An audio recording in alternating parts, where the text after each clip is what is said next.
السلام علیکم ناظرین، میرے چینل پر آپ سب کو خوش آمدید ہے۔ پیش خدمت ہے ایک نہایت ہی خوفناک سلسلہ، ان کا انسانی خون جس کی غذا تھی اور اسے اپنے وجود کو برقرار رکھنے کے لیے ہر مہینے ایک انسان کا خون پینا پڑتا تھا۔ اس دوران میں کیسے کیسے ہنگامے اور خوفناک واقعات پیش آئے، سنیے جمیل احمد خان کی زبانی۔ پیش خدمت ہے ان کا۔ واقعات کا دھندلا سا عکس میرے ذہن کو اور پریشان کر رہا تھا۔ مجھے ہوش نہیں تھا، صرف اتنا یاد تھا کہ نرگس کے سلسلے میں انکا سے میری تلخ بحث ہو گئی تھی۔ اس نے مجھے کہا تھا کہ اگر میں نے اپنی زبان بند نہ رکھی تو ایڈورڈ پارک میں جو کچھ پیش آ چکا تھا وہ مجھے اسے کہیں زیادہ گھنونے حالات سے دوچار کر دے گی۔ جواب میں نے اسے دھمکی دی تھی کہ میں اس کا وجود کسی حقیر کیڑے کی طرح کچل ڈالوں گا۔ انکا کے تیور اچانک خراب ہوتے چلے گئے تھے اور پھر میری گاڑی کا ایکسیڈنٹ ہو گیا تھا، لیکن اس کے بعد کیا ہوا مجھے کچھ یاد نہیں رہا۔ میرا جوڑ پھوڑے کے معنی دکھ رہا تھا۔ بستر پر چت پڑا میں واقعات کی بکھری ہوئی کڑیوں کو ملانے کی ناکام کوشش کر رہا تھا۔ دیر تک میں یوں ہی اندھیروں میں ہاتھ پاؤں مارتا رہا، پھر میں نے گھبرا کر آنکھیں کھول دیں۔ میری نظر پھر اسی چھت کے پنکھے پر پڑی جو میرے سر کے عین اوپر تیزی سے چل رہا تھا۔ مجھے وحشت سی ہونے لگی، قریب تک کہ میں چیخ اٹھوں، لیکن نرگس کی مترنم آواز نے مجھے چونکا دیا۔ میں نے آہستہ سے گردن گھما کر داہنی جانب دیکھا تو میری آنکھوں میں ٹھنڈک آ گئی۔ میری نرگس میرے سامنے کھڑی مسکراتی نظروں سے مجھے دیکھ رہی تھی۔ خدا کا لاکھ لاکھ شکر ہے آپ ہوش میں آ گئے۔ اس کی نگاہوں میں چمک تھی اور لہجے میں اشتیاق۔ نرگس، میں اس وقت کہاں ہوں؟ میں نے آہستہ سے پوچھا۔ آپ؟ نرگس ایک پل کے لیے ہچکچائی، پھر میرے قریب بیٹھ کر میرے پیشانی اپنے نرم و نازک انگلیوں سے سہلاتے ہوئے بولی، آپ اس وقت اسپتال میں ہیں۔ مجھے بس اتنا یاد ہے کہ میری گاڑی۔ جمیل، نرگس نے محبت آمیز انداز میں میری آنکھوں میں جھانکتے ہوئے تیزی سے کہا، آپ کو میری قسم کچھ مت سوچیے۔ ڈاکٹر نے بات چیت کرنے کو منع کیا، خدا نے چاہا تو اب آپ 1-2 روز میں بالکل تندرست ہو جائیں گے۔ میں اس وقت پوری طرح ہوش و حواس میں تھا، اس لیے نرگس کی آنکھوں میں آنسوں کے شبنمی قطرے تیرتے دیکھ کر تڑپ اٹھا، مگر قبل اس کے کہ میں اپنی وفاشوار اور خدمت گزار بیوی سے کچھ دریافت کر سکتا، ایک نرس جو غالباً میرے سرہانے پہلے سے موجود تھی، مسکراتے ہوئے میرے سامنے آ گئی۔ گھبرائیے نہیں مسٹر جمیل، اب آپ بہت جلد ٹھیک ہو جائیں گے۔ نرس نے بڑی شفقت سے مجھے مخاطب کیا۔ اس کے بعد اس نے میرے دائیں بازو میں انجیکشن لگایا اور مسکراتی نظروں سے مجھے دیکھتی کمرے سے باہر چلی گئی۔ میری نظریں نرگس کے معصوم چہرے پر مرکوز تھیں۔ نرس کے جانے کے بعد میں نے نرگس سے باتیں کرنی چاہی، لیکن میرے ذہن پر غنودگی طاری ہونے لگی، میری پلکیں بوجھل ہو رہی تھیں۔ نرگس، میں بمشکل اتنا ہی کہہ سکا۔ نیند کا غلبہ پوری طرح مجھے اپنی آغوش میں لے چکا تھا۔ میں ایک بار پھر دنیا و مافیات سے بے خبر ہو گیا۔ مجھے کئی دنوں تک خواب آور دواؤں اور انجیکشنوں کے ذریعے بے ہوش رکھا گیا۔ جب مجھے دوبارہ ہوش آیا تو میں اپنے گھر پر تھا۔ نرگس غالباً ڈاکٹروں سے درخواست کر کے مجھے گھر لے آئی تھی، جہاں ایک ڈاکٹر اور 2 نرسیں مستقل طور پر ہر وقت میرے ساتھ موجود رہتے۔ اس عالم بے ہوشی کی کوئی بات میری یادداشت میں محفوظ نہیں۔ میری ذہنی حالت پہلے کے مقابلے میں کہیں زیادہ بہتر ہو چکی تھی۔ ہر چند کے خواب آور دواؤں کا ہلکا اثر باقی تھا، لیکن میں خود کو پہلے سے بہت بہتر محسوس کر رہا تھا۔ چنانچہ دوبارہ ہوش میں آنے پر کچھ دیر تک میں خاموش لیٹا نرگس کو دیکھتا رہا جو میرے سرہانے موجود تھی۔ میں نے اسے مخاطب کر کے پوچھا، مجھے گھر کب لایا گیا؟ 2 روز ہو گئے۔ نرگس نے جلدی سے پیار بھرے لہجے میں کہا، اب آپ تندرست ہو چکے ہیں جمیل، خدا نے میرے اوپر رحم کیا ہے۔ میں چند ساتھ تک نرگس کے چہرے کے تاثرات دیکھتا رہا، پھر بولا، یہ سب تمہاری دعاؤں کا نتیجہ، ورنہ وہ اس ایکسیڈنٹ کو بھول جائیے نا جمیل۔ نرگس نے میری بات کاٹتے ہوئے کہا، خدا کو جو منظور تھا وہ پورا ہو گیا، ہمیں ہر حال میں اس کا شکر ادا کرنا چاہیے۔ میں محسوس کر رہا تھا کہ نرگس کچھ پریشان سی ہے۔ اس کی پریشانی کا سبب کیا تھا، میں یہ جاننے کے لیے بے چین تھا۔ ایک کروٹ لیٹے لیٹے میرا جوڑ دکھنے لگا تھا، چنانچہ جب میں نے دوسری کروٹ لینے کی خاطر بایاں ہاتھ ہلانے کی کوشش کی تو اس اچانک انکشاف پر تڑپ اٹھا کہ میرا بایاں ہاتھ جو ایکسیڈنٹ کی وجہ سے کچل گیا تھا، کوہنی سے کاٹ کر علیحدہ کر دیا گیا تھا۔ ڈاکٹروں کا خیال تھا کہ اگر ہاتھ نہ کاٹا گیا تو باقی جسم میں بھی زہر پھیل جانے کا خطرہ ہے۔ نرگس کا خیال اور اس کی دلائی ہوئی قسمیں اگر مانے نہ ہوتی تو میں یقیناً خودکشی کر لیتا، لیکن مجھے اپنی نرگس کی خاطر زندہ رہنا پڑا۔ 2-4 روز تک میں اندر ہی اندر سلگتا رہا، پھر یہ حالت سنبھل گئی۔ انکا نے مجھے اس حالت میں پہنچا دیا تھا۔ اس بار اس نے میری زبان درازیوں کی بڑی خوفناک سزا مجھے دی تھی۔ میں اپنے ایک ہاتھ سے محروم ہو گیا۔ میرا ہاتھ جو انکا کی طاقت بھی واپس نہیں لا سکتی تھی۔ میں ٹھیک تو ہو گیا، لیکن کچھ ایسا معلوم ہوتا تھا جیسے میرے دل کا چراغ بجھ گیا ہے۔ مجھ پر مایوسیوں کے دورے پڑتے رہے۔ ڈاکٹر اور دونوں نرسیں برابر میری خدمت کر رہے تھے۔ کچھ دنوں بعد مجھے اٹھ کر چلنے پھرنے کی اجازت بھی مل گئی۔ نرگس دن رات میرے ساتھ لگی بیٹھی رہتی اور مجھے خوش رکھنے کی حتی الامکان کوشش کرتی رہتی۔ ایک روز شام کا ذکر ہے کہ میں اپنے مکان کے باہر ورانڈے میں بیٹھا نرگس سے باتیں کر رہا تھا کہ ڈاکٹر اخلاق نے، جن کا مستقل قیام میری کوٹھی پر تھا، میرے پاس آ کر کہا، مسٹر جمیل، میرا خیال ہے اب آپ مکمل طور پر صحت یاب ہو چکے ہیں۔ یہ سب تمہاری محنت اور کوششوں کا نتیجہ ہے ڈاکٹر۔ میں نے جواب دیا۔ ڈاکٹر کچھ دیر تک بیٹھا ادھر ادھر کی باتیں کرتا رہا، پھر آہستگی سے بولا، مجھے افسوس ہے مسٹر جمیل کہ اب میں زیادہ عرصے تک آپ کو پولیس کی دسترس سے دور رکھنے کی کوشش میں کامیاب نہیں ہو سکتا۔ کیا مطلب؟ میں نے چونک کر پوچھا، پھر نرگس کی طرف دیکھا تو اس کے چہرے پر بھی فکر اور پریشانی کے ملے جلے تاثرات موجود تھے۔ میں نے اصرار کیا تو نرگس نے غمناک لہجے میں کہا، جمیل، میں نے آج تک ڈاکٹر کے مشورے پر آپ کو حقیقت حال سے آگاہ نہیں کیا تھا، لیکن اب کچھ پوشیدہ نہیں رکھا جا سکتا۔ جس گاڑی سے آپ کا ایکسیڈنٹ ہوا تھا اس کے تینوں مسافر جاں بحق ہو گئے۔ پولیس نے کیس رجسٹر کر لیا ہے۔ اب تک ڈاکٹر اخلاق نے پولیس کو آپ کی بیماری کے پیش نظر پوچھ گچھ کی اجازت نہیں دی تھی۔ ایس پی ٹریفک آج آپ سے ملنے آ رہا ہے، ڈاکٹر نے نرگس کے خاموش ہونے پر کہا۔ ابھی کچھ دیر بیشتر اس کا فون آیا تھا۔ میں نے اسے آپ سے ملنے کی اجازت دی ہے۔ میں نے ایک نظر نرگس کے چہرے پر ڈالی، پھر ایک سرد آہ بھر کر خاموش ہو گیا۔ تھوڑی دیر بعد ٹریفک کا ایس پی اپنے کماتحت انسپیکٹر کے ساتھ آ گیا۔ ملازم نے اطلاع دی تو میں نرگس اور ڈاکٹر اخلاق کے ساتھ اٹھ کر اپنے ڈرائنگ روم میں آ گیا۔ اس وقت میرے ذہن میں انکا کا تصور اچانک ابھر آیا۔ انکا کے پورے سرار وجود نے مجھے کہیں کا نہ رکھا تھا۔ میں نے عالم تصور میں انکا کو دیکھنا چاہا، لیکن وہ اس وقت میرے سر پر موجود نہیں تھی۔ ایس پی نے مجھ پر سوالات کی بوچھاڑ کر دی تھی۔ میں اپنی یادداشت کرید کر جواب دیتا رہا، لیکن وہ میرے جوابات سے مطمئن نظر نہیں آتا تھا۔ کچھ دیر بعد اس نے فیصلہ کن لہجے میں کہا، مسٹر جمیل، آپ نے جو حالات بتائے ہیں میں ان پر یقین کرنے کو تیار نہیں۔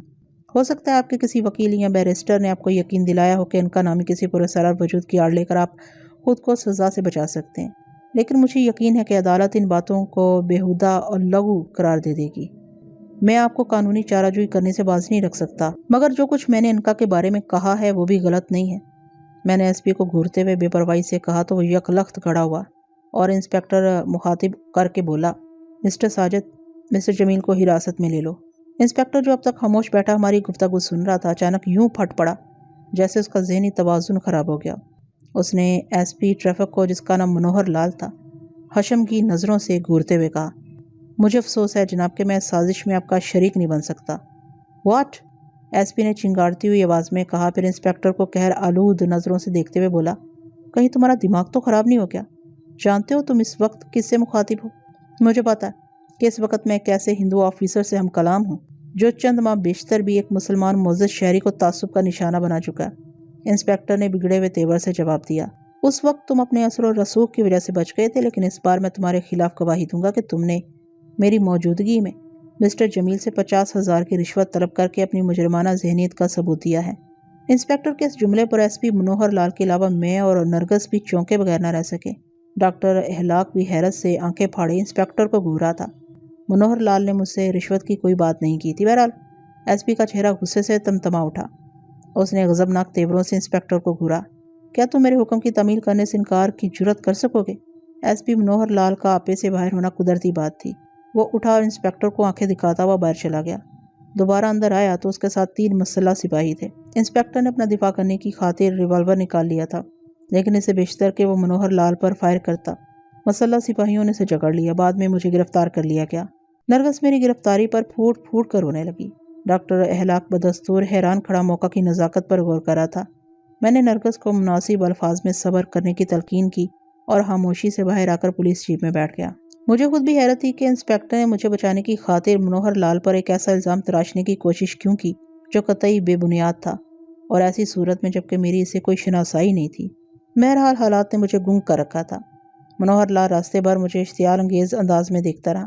پولیس ہیڈ کوارٹر پہنچ کر پہلے اس نے رپورٹ مرتب کی، پھر اسی وقت ہمیں ایک مجسٹریٹ کے گھر پہنچایا گیا جہاں ہمارے بیانات لیے گئے۔ میں نے مجسٹریٹ کے روبرو وہی بیان دیا جو ایس پی کو دیا تھا۔ مجسٹریٹ نے مجھے یوں دیکھا جیسے اسے میری ذہنی حالت پر شبہ ہو۔ میرا خیال ہے تم ایک بار پہلے بھی کسی کیس میں انکا کے پراسرار وجود کا حوالہ دے چکے ہو؟ جی ہاں جناب۔ لیکن میری بیوی کی اپیل پر عدالت نے مجھے باعزت طور پر بری کر دیا تھا۔ کیا تم انکا کے وجود کو ثابت کر سکتے ہو؟ اگر یہ بات میرے بس میں ہوتی تو مجھے اتنی پریشانیوں کا سامنا کیوں کرنا پڑتا؟ میں نے بے بسی سے جواب دیا۔ کیا ایکسیڈنٹ کرنے پر بھی تمہیں انکا نے اکسایا تھا؟ مجسٹریٹ نے زہر خند سے پوچھا تو میں تل ملا کر بولا، مجھے کچھ یاد نہیں جناب کہ میرے ساتھ کیا حادثہ پیش آیا تھا۔ کیا مطلب؟ مجسٹریٹ نے مجھے سخت لہجے میں مخاطب کیا۔ کیا تمہارے خیال میں پولیس نے تمہارے اوپر جو الزامات عائد کیے ہیں وہ جھوٹے ہیں؟ مجھے نہیں معلوم کہ سچ کیا اور کیا جھوٹ، میں نے جھلا کر جواب دیا۔ اگر پولیس کے پاس معقول ثبوت موجود ہوئے تو عدالت یقیناً مجھے سزا کا مستحق سمجھے گی۔ ہاں، مجھے تم صورت سے کوئی شاطر مجرم دکھائی دیتے ہو، مجسٹریٹ غصیلے لہجے میں بولا اور پھر کچھ لکھنے لگا۔ میں خاموش کھڑا تمام کارروائی دیکھتا رہا۔ میرے بعد انسپکٹر پولیس اور تینوں پولیس والوں کے بیانات ہوئے۔ ان لوگوں نے کیا بیان دیا مجھے کچھ معلوم نہیں۔ جب تمام بیانات مکمل ہو چکے تو مجھے انسپکٹر کو لے جا کر حوالات میں بند کر دیا گیا۔ میں پوری رات جاگتا رہا۔ ماضی کی تلخ یادیں میرے ذہن کو کچوکے لگاتی رہیں۔ کاش میں خودکشی کر سکتا، کاش نرگس میری بیوی نہ ہوتی، مگر قسمت میں جو لکھا تھا وہ تو ہونا ہی تھا۔ میں نے فیصلہ کر لیا کہ جب قدرت کی طرف سے ایسے انتظام ہو چکے ہیں کہ ایک پولیس انسپکٹر میری طرفداری کر رہا ہے تو میں اس سے پورا فائدہ اٹھانے کی کوشش کروں گا۔ اس فیصلے کے بعد میرے ذہن کو قدرے سکون ملا تو میں چاروں ناچار حوالات کے پختہ فرش پر لیٹ گیا۔ ایک ہفتے تک مجھے اور پولیس انسپکٹر کو حوالات میں رکھا گیا۔ اس دوران میں متعدد بار مجھ سے سوالات کیے گئے، لیکن ہر بار میں نے یہی کہا کہ مجھے کچھ یاد نہیں۔ میں نے کچھ ایسا تاثر دینے کی کوشش کی جیسے میری یادداشت خراب ہو گئی ہو۔ انسپکٹر بدستور اپنے بیان پر اڑا رہا کہ منوہر لال نے مجھ سے 50,000 کی رشوت طلب کی تھی اور دھمکی دی تھی کہ اگر رقم اسے نہ ملی تو وہ مجھے سزا کرا دے گا۔ انسپکٹر کے پاس کیا ثبوت تھا جس کی بنا پر وہ ایک ذمہ دار آفیسر پر رشوت خوری کا الزام لگا رہا تھا؟ میری عقل میں یہ بات نہیں آتی تھی۔ ایک ہفتے بعد ہمیں عدالت کے سامنے پیش کیا گیا جہاں صورتحال نے عجیب و غریب رخ اختیار کر لیا۔ پہلی پیشی پر منوہر لال کا بیان ہوا، دوسری پر ڈاکٹر اخلاق کو پیش ہونا پڑا۔ ڈاکٹر نے اپنے بیان میں صرف اتنا کہا کہ مجھے منوہر لال نے زخمی حالت میں اسپتال میں داخل کرایا تھا۔ ایسا معلوم ہوتا تھا جیسے واقعی کوئی خطرناک ایکسیڈنٹ ہو، مگر اور بات بھی ممکن ہو سکتی ہے۔ کسی ایکسیڈنٹ کے بارے میں وہ کچھ بھی نہیں جانتے تھے۔ نرگس کو عدالت میں طلب کیا گیا تو اس نے بھی یہی بیان دیا کہ کسی حادثے کی اطلاع اسے ایس پی منوہر لال کی طرف سے ملی تھی، جس کے بعد وہ اسپتال آئی تھی۔ ایکسیڈنٹ کے بارے میں اسے بھی کوئی علم نہ تھا۔ 2 ماہ تک عدالت میں مختلف شہادتیں ہوتی نہیں۔ ایس پی ٹریفک نے موقع واردات کے وہ فوٹو عدالت میں پیش کیے جن میں میری گاڑی چکنا چور حالت میں نظر آ رہی تھی۔ گاڑی کی نمبر پلیٹ بھی نظر آ رہی تھی۔ دوسری گاڑی میں سفر کرنے والے مرحومین کے عزیزوں نے عدالت کے روبرو بیان دیا کہ انہوں نے مجھے موقع واردات پر نہیں دیکھا تھا، لیکن میری گاڑی وہاں ضرور موجود تھی اور اس پر وہی نمبر پلیٹ موجود تھی جسے عدالت میں پیش کیا گیا۔ کیدار ناتھ نے پولیس کی طرف سے پیش کیے جانے والے گواہوں پر شدید جرح کی۔ ایک بیرسٹر کی حیثیت سے اس کے پیشے کا تقاضا بھی یہی تھا کہ وہ مجھے دودھ کی مکھی کی طرح اس جرم سے علیحدہ کرتا جو مجھ سے سرزد ہو چکا تھا۔ سب سے آخر میں انسپکٹر ساجد کو عدالت کے سامنے پیش کیا گیا۔ اس پر 2 جرم عائد کیے گئے تھے۔ ایک تو یہ کہ اس نے اپنے آفیسر کے حکم کی تعمیل کرنے سے انکار کرتے ہوئے اس پر ریوالور تان لیا تھا، اور دوسرے یہ کہ اس نے ایک مجرم کی طرفداری کرنے کی کوشش کی تھی جس نے مذکورہ حادثے میں 3 انسانی زندگیوں کا خون کیا تھا۔ جس وقت انسپکٹر کو فرد جرم پڑھ کر سنائی جا رہی تھی وہ گواہوں کے کٹہرے میں سینہ تانے کھڑا مسکرا رہا تھا، یوں جیسے اسے کامیابی کا یقین رہا ہو۔ بعد میں جب اس نے عدالت کو مخاطب کر کے اپنا پچھلا بیان دہرایا اور میری بے گناہی کے ساتھ ساتھ منوہر لال پر رشوت طلب کرنے کا الزام عائد کیا تو حاضرین دمبخود رہ گئے۔ منوہر لال کے چہرے پر ایک رنگ آ رہا تھا تو ایک جا رہا تھا۔ اپنی جگہ چپ کھڑا وہ اپنے ہونٹ کاٹ رہا تھا۔ انسپکٹر کا بیان ختم ہوا تو کچھ دیر تک عدالت میں سناٹا طاری رہا۔ پھر کیدار ناتھ نے اس سے سوالات کیے جن کا جواب اس سے حسب منشا ملتا رہا۔ کیدار ناتھ کے بعد وکیل سرکار نے اس پر جرح کی، لیکن انسپکٹر کسی آہنی چٹان کی طرح اپنی جگہ ڈٹا کھڑا رہا اور مسکرا کر جواب دیتا رہا۔ تمہارے پاس اس بات کا کیا ثبوت ہے کہ منوہر لال نے ملزم جمیل احمد خان کو اس حادثے میں پھانسنے کی کوشش کی، جبکہ یہ بات ثابت ہو چکی ہے کہ ایکسیڈنٹ ملزم کی کار سے ہوا ہے، جس کے فوٹو عدالت کی فائل میں موجود ہیں؟ وکیل سرکار نے سوال کیا تو انسپکٹر نے اسے مسکراتی نظروں سے دیکھا، پھر سنجیدگی اختیار کر کے براہ راست عدالت سے کہا، مائی لارڈ، میرے پاس ایسا ثبوت موجود ہے جو نہ صرف میرے بیان کو سچا ثابت کر دے گا بلکہ عدالت پر یہ بات بھی آشکارا ہو جائے گی کہ ایس پی منوہر لال نے محض تعصب کی بنا پر جمیل احمد خان کو پھانسنے کی خاطر شہادتوں کو مسخ کر کے اور واقعات کو اپنی مرضی کے سانچے میں ڈھال کر عدالت کو بھی دھوکہ دینے کی کوشش کی ہے۔ لیکن مائی لارڈ، قبل اس کے کہ میں اپنا ثبوت پیش کروں عدالت سے اس بات کی پرزور درخواست کروں گا چونکہ جو کچھ میں کہوں اس کی تصدیق بغیر کسی تاخیر کے فوری طور پر کر لی جائے۔ مبادہ منوہر لال اس ثبوت کو بھی درمیان سے ہٹانے کی کوشش کریں۔ تم اپنا ثبوت پیش کرو۔ اگر عدالت نے اس کی اہمیت کو محسوس کیا تو اس کی تصدیق میں یقیناً کسی تاخیر سے کام نہیں لیا جائے گا۔ عدالت میں موجود ہر شخص کی نگاہیں انسپکٹر ساجد پر جمی ہوئی تھیں۔ جج کی یقین دہانی کے بعد انسپکٹر نے ایک نظر منوہر لال پر ڈالی، پھر اس نے بیان دینا شروع کیا۔ مائی لارڈ، وقوعے والے روز منوہر لال اور میں دونوں ساتھ تھے۔ ایکسیڈنٹ جمیل احمد خان کی گاڑی سے نہیں بلکہ نرنجن لال نامی ایک شخص کی کار سے ہوا تھا جو موقع پر ہی جاں بحق ہو گیا۔ واقعہ سے پتہ چلتا ہے کہ نرنجن لال ان 3 مرنے والوں میں شامل تھا جو جمیل احمد خان کی گاڑی سے ہلاک ہوئے، مگر اصل میں یہ بات نہیں ہے بلکہ واقعہ یہ ہے کہ نرنجن لال کی گاڑی سے ایکسیڈنٹ ہوا تھا۔ نرنجن لال اپنی اور دوسری کار میں بیٹھنے والے اپنے دوستوں کی موت کا سبب بنا۔ منوہر لال حادثے کی اطلاع ملنے پر مجھے اپنے ساتھ لے کر گیا تھا۔ انسپکٹر نے تفصیل کے ساتھ سب کچھ بتاتے ہوئے کہا۔ نرنجن لال چونکہ ایس پی صاحب کا دوست تھا اس لیے اسے خاموشی سے چتا کی آگ کے حوالے کر دیا گیا۔ جمیل احمد خان اور نرنجن لال کی گاڑیاں ایک ہی ماڈل کی تھیں، اس لیے منوہر لال نے اپنی سابقہ معلومات کی بنا پر جمیل احمد خان کو پھانسنے کا شرمناک منصوبہ بنایا۔ جمیل احمد خان کو گاڑی سمیت بلا کر اس کی نمبر پلیٹ نرنجن لال کی گاڑی پر لگا دی اور اس کی گاڑی کو اپنے گیراج میں چھپا دیا۔ ایس پی صاحب کا خیال تھا کہ جمیل احمد خان کو سزا ملنے کے بعد اس کی گاڑی فروخت کر دی جائے گی۔ جمیل احمد خان کو حادثے کا مجرم قرار دینے کی خاطر منوہر لال نے اسے کرائے کے گنڈوں سے اس حد تک زد و کوب کرایا کہ اسے اپنا ہاتھ بھی گنوانا پڑا۔ پھر بے ہوشی کی حالت میں اسے اسپتال میں داخل کرا دیا گیا۔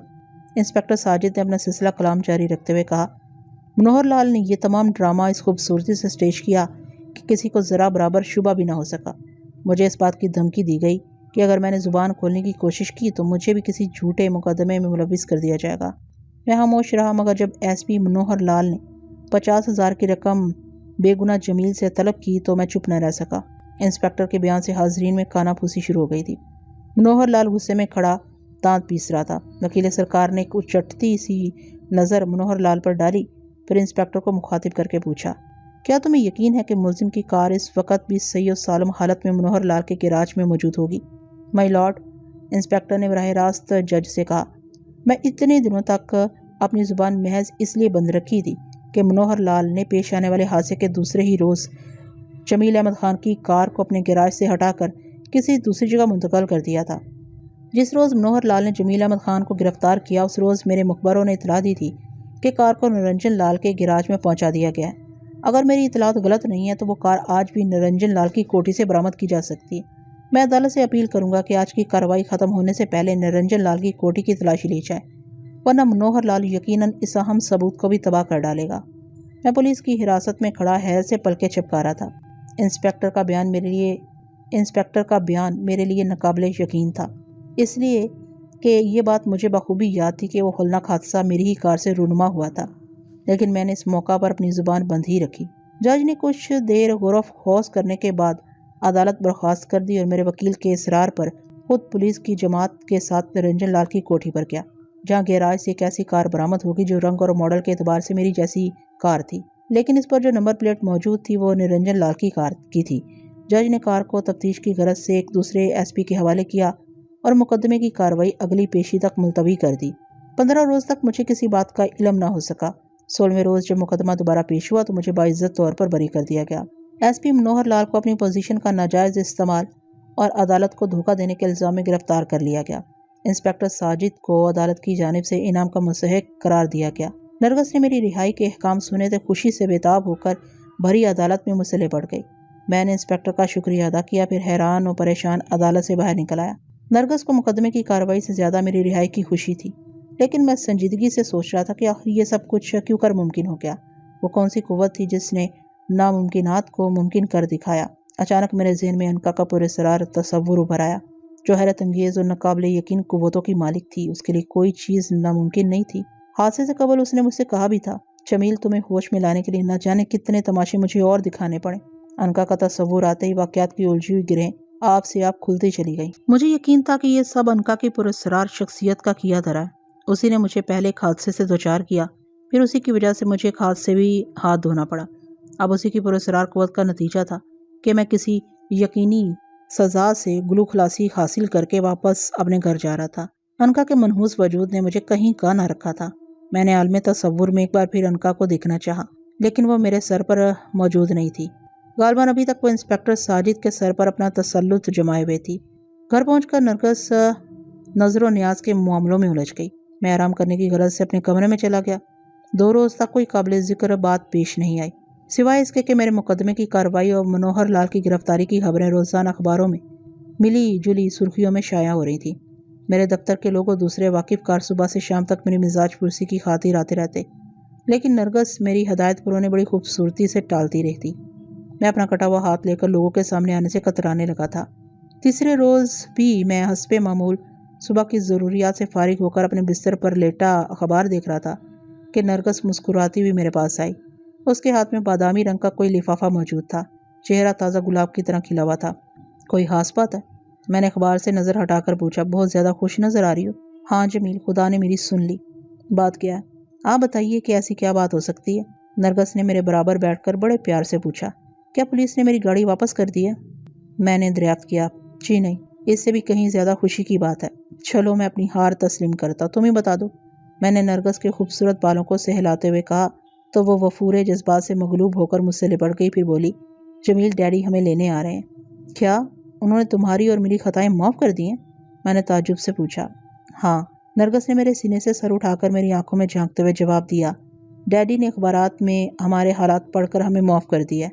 انہوں نے ہمیں تیار رہنے کا حکم دیا ہے۔ پرسوں وہ بمبئی پہنچ رہے ہیں۔ اب ہماری پریشانیوں کے دن ضرور ختم ہو جائیں گے۔ خدا تمہاری زبان مبارک کرے، میں نے آہستہ سے کہا، پھر اپنے کٹے ہوئے بازو کی طرف حسرت بھری نظروں سے دیکھنے لگا۔ نرگس میرے چہرے کے تاثرات بھانپ کر بولی، جمیل خدا کے لیے ان باتوں کو بھول جائیے، جب میں آپ کا بازو موجود ہوں تو پھر یہ فکر کیوں؟ نرگس میری زندگی۔ میں نے نرگس کے لہجے میں سچے پیار کی جھلک دیکھی تو وہ اختیار اسے لپٹا کر پیار کرنے لگا۔ میں اس کی خوشیوں میں برابر کا شریک ہونے کا اظہار کرنا چاہتا تھا۔ نرگس دن بھر ضروری سامان کی پیکنگ کرانے میں مصروف رہی۔ وہ بے حد خوش تھی۔ میں دیکھ رہا تھا کہ وہ ضرورت سے زیادہ سامان بندھوا رہی ہے۔ صاف ظاہر تھا کہ وہ کم از کم 2-4 ماہ کے لیے اپنے والد کے ہاں قیام کرنے کا ارادہ رکھتی ہے، ورنہ اتنے سامان کی بھلا کیا ضرورت تھی؟ بمبئی سے میرا دل اچاٹ ہو چکا تھا، اس لیے میں نے نرگس سے کوئی سوال نہیں کیا۔ مجھے خوشی تھی کہ مسٹر صفحانی کی نرگس سے ناراضگی ختم ہو چکی ہے۔ اب کم از کم نرگس کے لیے میرے بعد کوئی سہارا پیدا ہو گیا تھا۔ مجھے یقین تھا کہ اب میں قدرے سکون کا سانس لے سکوں گا۔ ذاتی طور پر مجھے نرگس کے والد کی خوشی یا ناراضی کا کوئی خیال نہیں تھا۔ نرگس چونکہ دن بھر کی تھکی ماندی تھی، اس لیے رات کا کھانا کھاتے ہی سو گئی۔ میں نے حسب عادت بستر پر لیٹ کر کتاب کی ورق گردانی شروع کر دی۔ کبھی کبھار میں نظریں گھما کر نرگس کو بھی دیکھ لیتا، جس کے چہرے پر آج سوتے میں بھی بھرپور مسرت کے تاثرات اجاگر تھے۔ خاصی دیر تک میں کتاب کی ورق گردانی کرتا رہا، پھر مور مجھے انکا کا خیال آیا۔ انکا نے اب تک میرے ساتھ جو کچھ کیا تھا، اس کا ایک ایک نقش میرے ذہن میں محفوظ تھا۔ اس نے مجھے بے حساب دولت دی تھی، مجھے فرش سے اٹھا کر عرش تک پہنچا دیا تھا، میرے عیش و آرام کے لیے دنیا کا ہر سامان مہیا کیا تھا۔ اس نے میرے بڑے آدمی بننے کے اس خواب کو پورا کیا تھا جو میں ہوش سنبھالنے کے بعد سے برابر دیکھا کرتا تھا۔ اس کے باوجود میں اسے شدید نفرت کرنے پر مجبور تھا۔ جہاں تک انکا کے پراسرار وجود کو برقرار رکھنے کے لیے انسانی خون کی فراہمی کا سوال تھا، اس کے لیے میں نرگس سے شادی کے بعد بھی تیار ہو گیا تھا، لیکن انکا نے نرگس کو جن گھنونے حالات سے دوچار کیا تھا وہ میرے لیے ناقابل برداشت تھا۔ میں نے اپنی نگاہوں سے بے گناہ اور معصوم نرگس کو انکا کی پراسرار قوت کے زیر اثر غیر مرد کے ساتھ قابل اعتراض حالت میں دیکھا تھا۔ میں نے خون کے گھونٹ پی کر دل پر جبر کیا، لیکن انکا کی زیادتیاں بڑھتی جا رہی تھیں۔ نرگس کے سلسلے میں جب میں نے سختی سے غیر جانبدار رہنے کو کہا تو اس کے ناپاک وجود نے مجھے کیسے حادثے سے دوچار کیا جس کی بدولت میرا ایک ہاتھ ضائع ہو گیا۔ گو انکا نے اپنی حیرت انگیز قوت کے ذریعے مجھے باعزت طور پر بری کرا دیا تھا، لیکن مجھے اس قابل نہیں چھوڑا تھا کہ میں باہر نکل کر لوگوں کو اپنی شکل دکھا سکوں۔ آئندہ وہ مجھے لنگڑا اور اندھا بھی کر سکتی تھی۔ میرا ذہن انکا کے خیالی تصور سے الجھتا رہا۔ میں نے طے کر لیا کہ اب جب کہ نرگس کے باپ نے اسے معاف کر دیا اور وہ میری غیر موجودگی میں بھی اپنے باپ کے پاس رہ سکتی ہے، میں انکا کی زیادتیوں کا انتقام اس سے ضرور لوں گا، خواہ مجھے اس کے عوض اپنی زندگی ہی سے ہاتھ کیوں نہ دھونا پڑے۔ میں نہ جانے کب تک اپنے خیالات میں گم رہا، پھر اچانک مجھے ایسا محسوس ہوا جیسے انکا میرے سر پر آ گئی ہو۔ میں نے عالم تصور میں اپنے بکھرے ہوئے بالوں پر نظر ڈالی تو میرے خون کی گردش تیز ہو گئی۔ انکا میرے سر پر دوبارہ آ گئی تھی، اس کے چہرے پر تھکن کے تاثرات موجود تھے۔ اس کی کمل جیسی آنکھوں میں پہلی بار میں نے تفکرات کی جھلکیاں دیکھی تھیں۔ وہ میرے سر پر چت لیٹی کسی گہری سوچ میں غرق تھی۔ اس نے اپنے دونوں ہاتھوں کا اپنے سر کے نیچے تکیہ بنا رکھا تھا اور خلا میں گھورے جا رہی تھی۔ کبھی کبھی وہ اپنے ہونٹ بھی کاٹنے لگتی، نہ جانے وہ اس وقت کس سوچ میں غرق تھی۔ میں نفرت بھری نظروں سے اس ننھی مگر خطرناک عورت کو گھورتا رہا جو حیرت انگیز قوتوں کی مالکہ تھی۔ مجھے اس کو تفکرات میں ڈوبا دے کر تعجب ہوا۔ میں یہ سوچنے پر مجبور ہو گیا کہ وہ دنیا کی ہر ناممکن بات پلک جھپکتے میں ممکن بنا سکتی تھی، تو پھر یہ غور و فکر کس لیے؟ آخر وہ ایسی کون سی انہونی بات تھی جس نے انکا کو بھی سوچنے پر مجبور کر دیا تھا؟ آج سے قبل میں نے اسے کبھی اس طرح مضطرب نہیں محسوس کیا تھا۔ شاید وہ کسی اندرونی کرب سے دوچار تھی، مگر مجھے کیا پڑی تھی کہ اس کے بارے میں سوچتا۔ میں نے اپنی آنکھیں بند کر لیں اور سونے کی کوشش کرنے لگا، مگر عین اس عالم میں کہ میں غنودگی کی کیفیت میں تھا، انکا کے نکیلے پنجوں کی چبھن اپنے سر پر محسوس کر کے میں نے ہڑبڑا کر آنکھیں کھول دیں۔ انکا سر پر کھڑی مجھے اپنی خوخار نظروں سے دیکھ رہی تھی۔ جمیل، مجھے اپنی طرف متوجہ پا کر اس نے بڑی سنجیدگی سے پوچھا، تم نے مجھے پریشان محسوس کر کے آنکھیں کیوں بند کر لی تھی؟ تم اور پریشان؟ بہت خوب، میں نے حقارت سے کہا، کیا پریشانی لاحق ہو گئی ہے تمہیں؟ حیرت ہے، تم ابھی مجھ سے ناراض ہو؟ کاش تم جانتے۔ انکا اپنا جملہ نامکمل چھوڑ کر ہلا میں گھورنے لگی تو میں نے تیزی سے کہا، اب تو میرے پاس کیا لینے آئی ہو انکا؟ اب تو میں اس قابل بھی نہیں رہا کہ کسی بے گناہ کا گلا گھونٹ کر تمہارے وجود کے لیے غذا فراہم کر سکوں۔ انکا کے چہرے پر اچانک مسکراہٹ پھیل گئی، مجھے شوخ نظروں سے دیکھتے ہوئے بڑی معصومیت سے بولی، کیا تم ایک ہاتھ سے کسی کو خنجر یا گولی نہیں مار سکتے؟ انکا، میں نے بگڑے ہوئے تیور سے جواب دیا، تم نے دیکھ لیا ہوگا کہ میں اپنی ہٹ کا کس قدر پکا ہوں۔ اب اس خیال کو ذہن سے نکال دو کہ میں تمہارے لیے کوئی جرم کروں گا۔ ہاتھ جانے کے بعد مجھے اپنی زندگی سے کوئی لگاؤ نہیں، بہتر یہی ہے کہ تم میرے سر سے دفع ہو جاؤ۔ انکا کے چہرے پر ابھرنے والی مسکراہٹ فوری طور پر ختم ہو گئی۔ ایک لمحے تک وہ مجھے یاس بھری نظروں سے دیکھتی رہی، پھر کسی گہری سوچ میں غرق ہو گئی۔ مجھے انکا کے آج کے رویے پر تعجب ہو رہا تھا، نہ جانے آج وہ بار بار کس سوچ میں ڈوب جاتی تھی۔ چند ساتھ تک وہ اپنے خیال میں محو رہی، پھر میری سمت دیکھ کر نرمی سے بولی، جمیل، تم میرے بہت اچھے دوست ہو، مگر مجھے افسوس ہے، تمہاری حماقت نے مجھے سزا دینے پر مجبور کر دیا، مگر تم ایک ہاتھ کے کٹ جانے کا ملال نہیں ہونا چاہیے۔ میں تمہارا ہاتھ ہوں، تم مجھے نرگس کی طرح اپنا کیوں نہیں سمجھتے؟ میں کسی موقع پر ضرور تمہارے ہاتھ کی کسر نکال دوں گی۔ دوستوں کے حساب ہمیشہ دل میں رہنے چاہیے۔ بس کرو انکا، کہا۔ میں دانت پیس کر بولا، اگر کبھی وقت آیا تو میں تمہارے سارے حساب چکا دوں گا۔ تم وہی احسان فراموشی کی باتیں کر رہے ہو، انکا نے برہمی سے جواب دیا۔ مجھے اندازہ ہے کہ میری وجہ سے تمہیں اپنے ایک ہاتھ سے محروم ہونا پڑا، لیکن تمہیں یہ سزا دینی ضروری تھی۔ میرا خیال ہے جب بھی تم میرے خلاف کوئی قدم اٹھاؤ گے، یہ ہاتھ تمہیں میری طاقت کا اندازہ دلاتا رہے گا۔ ہاتھ چلا گیا تو کیا ہوا؟ میں نے تمہیں اس کے مقابلے میں ایک بڑی مصیبت سے نجات نہیں دلائی۔ اگر میں انسپیکٹر کے سر پر مسلط ہو کر اسے تمہاری طرفداری پر نہ اکساتی تو کیا ہوتا؟ تم پوری زندگی جیل میں گزارنے پر مجبور ہو جاتے، تمہیں ایک ہاتھ سے چکی بھی پیسنی پڑتی۔ کیا میں نے تمہیں عمر قید سے نجات دلا کر دوستی کا حق ادا نہیں کیا؟ تم نے نہیں دیکھا کہ میں نے تمہیں بچانے کے لیے واقعات کا کیسا تانا بانا بنا کہ عدالت چکر کھا گئی؟ حالانکہ اس مقدمے پر اگر دوبارہ غور کیا جائے تو سچی بات پتہ چلنے میں کوئی دیر نہیں لگے گی۔ نرنجن لال کی موت، اس کے گھر والوں کی شہادتیں، اس رات اس کی مصروفیت وغیرہ کے بارے میں آسانی سے سچی معلومات فراہم کی جا سکتی ہیں، مگر میں نے عدالت پر سحر طاری کر دیا تھا، تو میری وجہ سے بچ گئے۔ جہاں تم نے اتنے سارے احسانات کیے ہیں وہاں ایک احسان اور کرو، میں نے سرد لہجے میں کہا، یا تو مجھے ایک ہی بار موت کے منہ میں چھونک دو یا ہمیشہ کے لیے میرا پیچھا چھوڑ دو۔ نہیں جمیل، ایسی باتیں کیوں کرتے ہو؟ ابھی ہماری دوستی اتنی جلدی ختم نہیں ہو سکتی۔ ہاں، ایک وعدہ میں تم سے ضرور کر سکتی ہوں، اطمینان رکھو، آئندہ میں نرگس کے سلسلے میں کوئی ٹانگ نہیں اڑاؤں گی۔ تم یہی چاہتے ہو نا؟ میں نے اس پر انکا کی بات کا کوئی جواب نہیں دیا، خاموشی سے اس کے چہرے کو تکتا رہا اور اس بات کا اندازہ لگاتا رہا کہ اس کے رویے میں تبدیلی کیوں ہے اور اس کی باتوں میں کہاں تک صداقت ہو سکتی ہے۔ تو میں نے میری بات کا کوئی جواب نہیں دیا جمیل، انکا نے آلتی پالتی مار کر میرے سر پر بیٹھتے ہوئے کہا، کیا تمہیں اس بات پر شبہ ہے کہ میں بعد میں اپنے وعدے سے مکر جاؤں گی؟ کیا پہلے کبھی میں نے ایسا کیا ہے؟ ہاں، تم ضرور مجھے بھول جاتے ہو، مجھے بھی اور اپنے وعدوں کو بھی۔ نرگس میری بیوی ہے، اس نے میرے لیے بڑی مصیبتیں جھیلی ہیں، میں نہیں چاہتا کہ اب وہ کوئی دکھ اٹھائے۔ میرے دل نے مجھے یہی مشورہ دیا تھا کہ حالات کے پیش نظر میں انکا کے پراسرار وجود سے مصالحت کر لوں۔ دوسری صورت میں اگر وہ اپنی تریاحت پر اتر آتی تو مجھے اندھے کنویں میں آنکھ بند کر کے چھلانگ لگانے پر مجبور کر سکتی تھی۔ اس کی حیرت انگیز قوت کے لیے کوئی بات ناممکن نہیں تھی۔ میں اسے بہت خوفزدہ ہو گیا تھا۔ میں تم سے وعدہ کرتی ہوں کہ نرگس اب کسی حادثے سے دوچار نہیں ہوگی، انکا نے زریلا مسکراتے ہوئے کہا۔ اور کچھ کوئی اور فرمائش؟ تم نرگس کے کسی معاملے میں ٹانگ الجھانے کی کوشش نہیں کرو گی؟ میں نے سنجیدگی سے کہا۔ مجھے منظور ہے، انکا نے حامی بھر لی۔ ہو سکتا ہے کبھی وہ تمہارے وجود کو میرے سر پر محسوس کر کے آپے سے باہر ہو جائے، میں اس کی کسی بات کا برا نہیں مانوں گی۔ ممکن ہے وہ مجھے تمہارے چنگل سے نجات دلانے کی خاطر کوئی اقدام بھی کر گزرے۔ ہاں، وہ ایسا نہیں کرے گی، انکا نے بڑے وثوق سے جواب دیا، پھر مسکرا کر بولی، اب اسے حالات کا علم نہیں ہے، لیکن جس روز اسے یہ بات معلوم ہو گئی کہ میری ہی قوت نے اس کے اور اس کے باپ کے درمیان نفرت کی خلیج پر کی ہے تو وہ مجھے اپنا محسن سمجھے گی۔ تو کیا نرگس کے والد نے وہ تار تمہارے ماں پر دیا تھا؟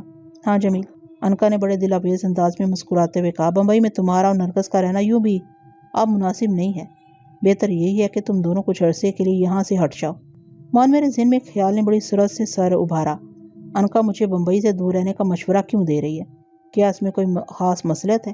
کیا وہ مجھے کسی پیش آنے والے حادثے سے بچانا چاہتی ہے یا پھر اس مشورے کے پیچھے انکا کی کوئی اور سازش کار فرما ہے؟ میں سنجیدگی سے سوچنے لگا کہ انکا جب پراسرار اور حیرت انگیز قوتوں کی مالک ہے تو پھر آخر یہ کون سا خطرہ ہو سکتا ہے جس سے نپٹنا اس کے بس سے باہر ہے؟